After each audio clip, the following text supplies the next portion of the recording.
Shalom, Boker Tov, good morning.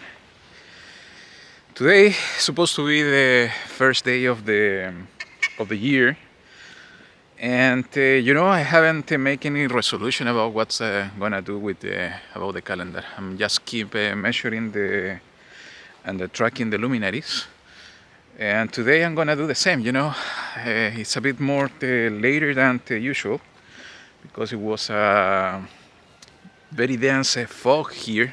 You can see a little bit yet over there.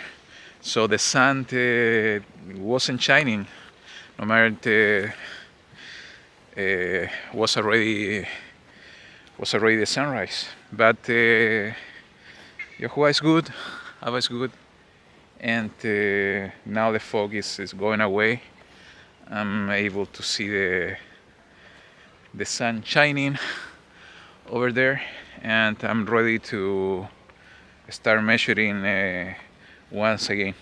Yesterday the results, I didn't record the results on the Sundial, but I still saw a curve over the table. And so yesterday wasn't the equinox, the Tekufar. I'm sorry for that. So, I need to put everything in order. Let me show you here. Because I need to cover everything with plastic because of the dew during the night. So the good thing is that I'm able to continue tracking the movement of the sun. And today is gonna be an important day because, as I told you in the previous videos, this is a special year. This is a year where we need to see the Ot in the Shamayim. And today afternoon supposed to be, according to the calculation given in the book of Hanoch about the amount of days and months and years, is that and also in the Dead Sea Scrolls, is that today afternoon we should see the moon rising immediately after the sun is set, and tomorrow morning we should see both of them together in the sky. Immediately when just a moment before the moon is setting, we should see the sun rising on the sky on the east. So I'm gonna be tracking that movement of the luminaries as well. Keep praying for me that the sky will continue clear. And these days, the forecast said that today is supposed to be rain in the afternoon. So pray for that the rain is a bit delayed a bit for a few days. So I'm gonna be able to see the moon and stars. So I'm gonna stop the video here because I need to prepare everything and start marking. So I will continue recording and sharing with you. I just got the confirmation today that I can share the videos with you. So praise Abba that I can do that. So expect more updates from me in the coming days. So YaHuWaH be with you, and see you in the next video. Shalom. Okay, so we're making some progress with the tracking the movement of the sun. I just want to share with you what we see so far. And there you can see all the marks from the different days. And I don't know if you're able to see, but I'm doing it, sorry for that, I'm doing it with different colors today. It's with blue, the other day was black. So see, you have all the different marks from the 2 days, the 2 previous days and today. So it's looking good. We'll see what's going to be the result today, and I will continue tracking and recording throughout the day as the time permits. So hopefully by the end of the day I'm gonna be able to see what's the final result, if we see the straight line, and also to check what's gonna happen with this second sundial. In the video yesterday, and I had to record a second part because I made a mistake on the proper angle Hopefully I saw something weird with the shadow of the string, and I noticed that I was using the wrong angle. I was using 33 degrees instead of using 38 degrees. So today is supposed to be properly set. I have the digital protator that I will be using today just to confirm that it's pointing to the right angle. As I have been telling you, since this is a wooden instrument, it fluctuates with the changes of temperature. So it needs to be checked very often, especially during solar noon, to make sure that it's pointing to the right direction. Mainly this is in the proper angle, because it's already pointing to the true north, as I showed you in the video, the previous video, considering the true north calculated in the first sundial. And but the angle needs to be checked very often.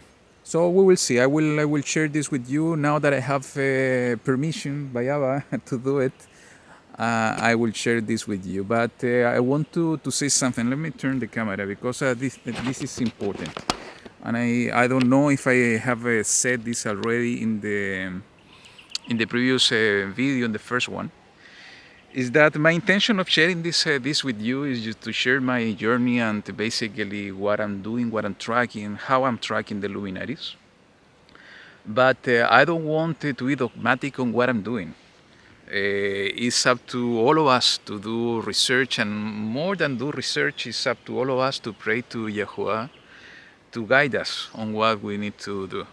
So the intention of sharing this with you, and I'm doing this in a very humble way, and also speaking my heart with you in front of the camera now, and sharing this video with you. It's not for you to follow what I'm doing. It's just to share my journey, share what I'm researching, share with you what I'm getting to understand from YaHuWaH. I can do mistakes, like all of us.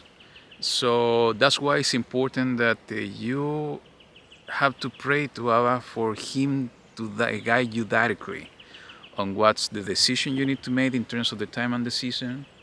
And not only that, in every aspect of life. I have been sharing with you this in Virtual House Church since a long period of time already.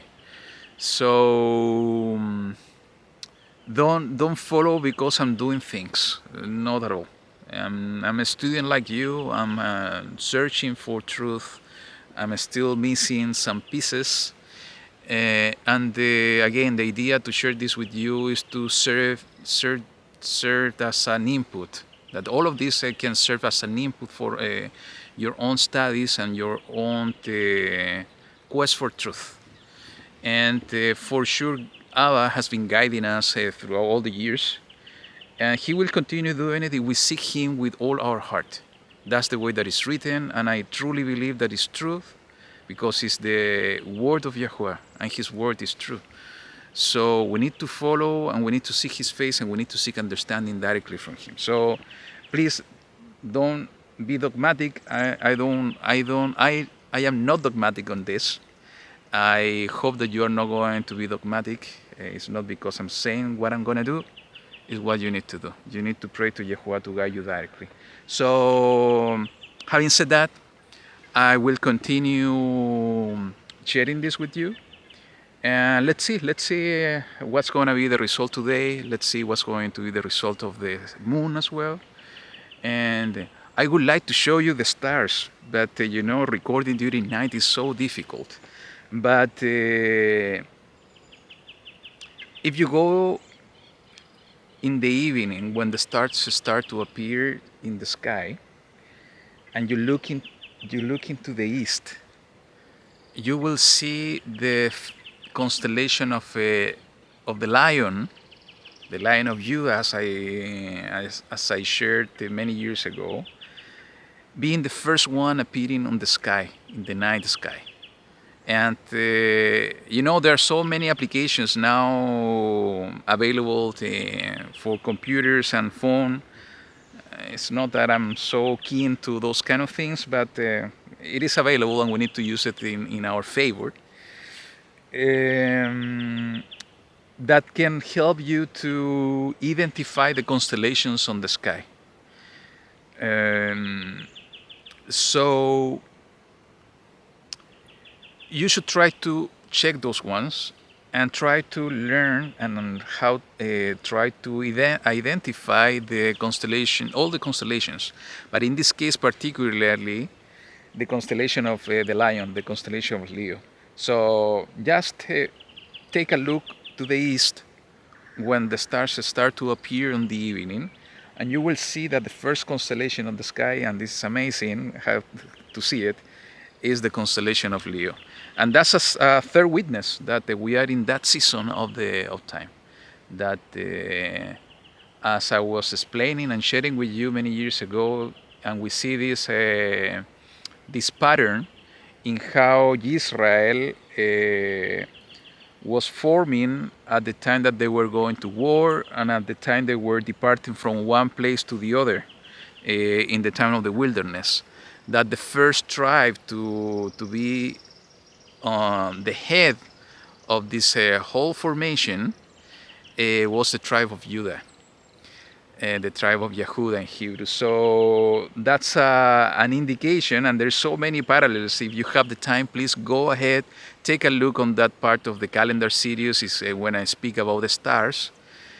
Because there are so many parallels between Israel and the stars, there are so many parallels and patterns about the formation of the camp of Israel and how the stars and the constellations are being created and set in the sky by YaHuWaH. That is just amazing. So take a look in that part of the calendar series study, but most importantly, use your eyes. YaHuWaH gave us eyes to see. YaHuWaH gave us, the clock in the Shaman to track the luminaries. That's the way that is written in the book of Bereshit, chapter 1, verse 14, the book of Genesis. So let's use our sense, let's use our eyes, let's use what YaHuWaH has defined to identify the times and the season. And the invitation, go in the evening, try to identify the constellation of Leo. That's going to be the third witness we are looking for in order to understand that we are in that season, the season of the year change. And maybe today is Shana Tova, I don't know. We will see today, tomorrow, we'll see what YaHuWaH put in my heart. I'm going to share with you what I'm going to do, what's going to be my final decision I has been doing in the previous years. And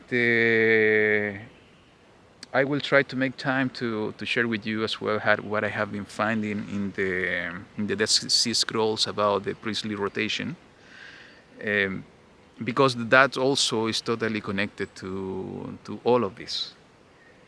The priests were the Kohanim were the ones chosen by YaHuWaH to keep worship on the Mishkan, the tabernacle, and the Hal, the temple. So they were the guardians of the times. They were the ones commanded and instructed by YaHuWaH to blow the trumpets, to announce the years. And this is a so beautiful picture because even it's connected to Yahushua or Mashiach, that he is the one announcing the year of release, as he was reading on the synagogue. If you find this in the book of Luke, directly from the scroll from the Yeshayahu, Isaiah. And he being our high priest, our Kohen HaGadol, is the one announcing and very soon announcing that year of release. And I'm waiting, and I know you are waiting as well as me for that time to happen. And I do believe that it's coming very soon. So YaHuWaH shows the Kohanim to be the guardian of the times and the season. And the connection between the Dead Sea Scrolls and what is written in the book of Divrei Hayamin, this is First Chronicles, and throughout all the scriptures, how the Kohanim were the ones doing this, it pushes a little bit to study about the Dead Sea Scrolls. I have shared this with you for so long, and I think studying about the priestly rotation is important, and it's giving us more evidences about how they were counting time. Uh, I don't know when's gonna be the time when we are gonna find the missing pieces to understand the full and the whole truth. YaHuWaH knows only. But in the meantime, what we need to do is to continue seeking for that truth and seeking it with all our heart, seeking for wisdom. And YaHuWaH is the one giving us wisdom, and He will do it in the proper time. So I'm gonna keep the video until here. Hope to see you in the next one, and I really hope that this is blessing you. That's my all intention, that is going to bless you and help you in your own journey. So see you in the next one. Shalom, shalom. Shalom. We are very close to solar noon, and this day that if we continue the counting should be the first day of the new year. So I'm keep tracking the luminaries, in this case the sun, and I just want to show you before the solar noon where we are, and also in the two sundials, and also to prepare everything for exactly the moment of the solar noon. So let me show you a bit. So let me turn the camera a bit. So you can see here that we are getting closer. Sorry for the shadow, but getting closer to solar noon, and we have been keeping the marks today, and basically the shadow needs to get to that line at the center of the nail. So just a few minutes, and 10 minutes, 15 minutes, we should get to the solar noon. And let me show you in the other one. So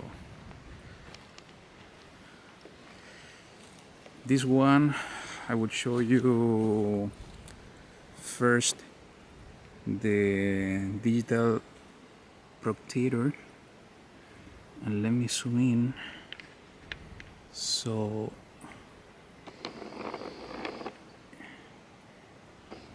you will see that is fluctuating between 38.98 and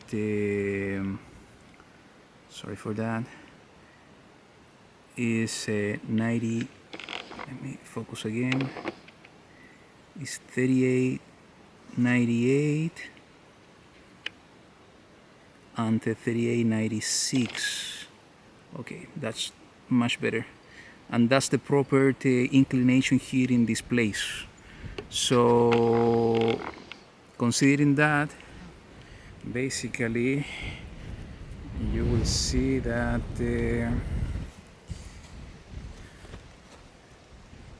that's the current situation here. So we're still missing the, I guess, let me show you from this position and zoom in.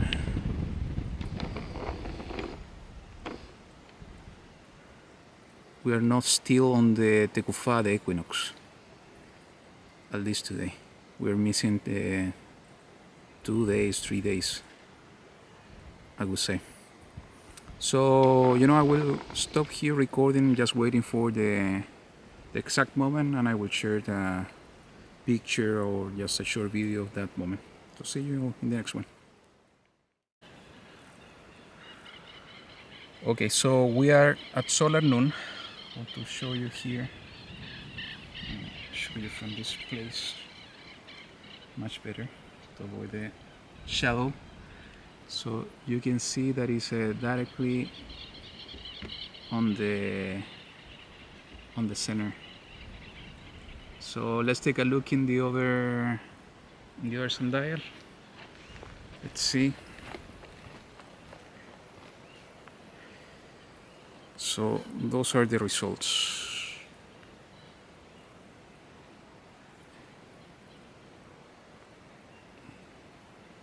You can see that it's in the center, and this one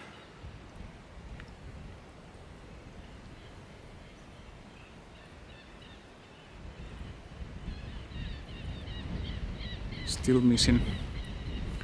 So, and from this angle, you can see it's exactly the same results as in the previous shot. And the inclination in the instrument, in the digital rotator, is keeping fluctuating, as you can see there.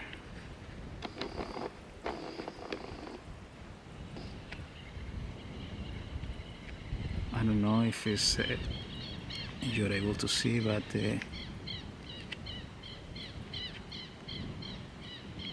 it's fluctuating between 39.00, 38.98. It's in the range. You know, this instrument has a tolerance of 0.02 degrees, so it just now changed to 38.98.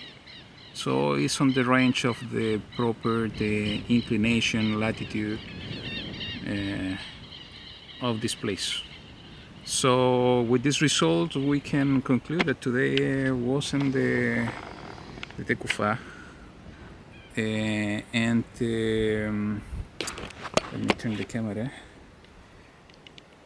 And meaning that we need to continue. We need to continue observing and tracking the luminaries. Tonight, as I have been telling you in the other videos, we need to see what's going to be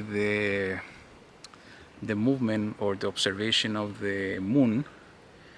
It should rise immediately after the sun is set, and tomorrow morning both luminaries should be seen on the sky in the Shammai.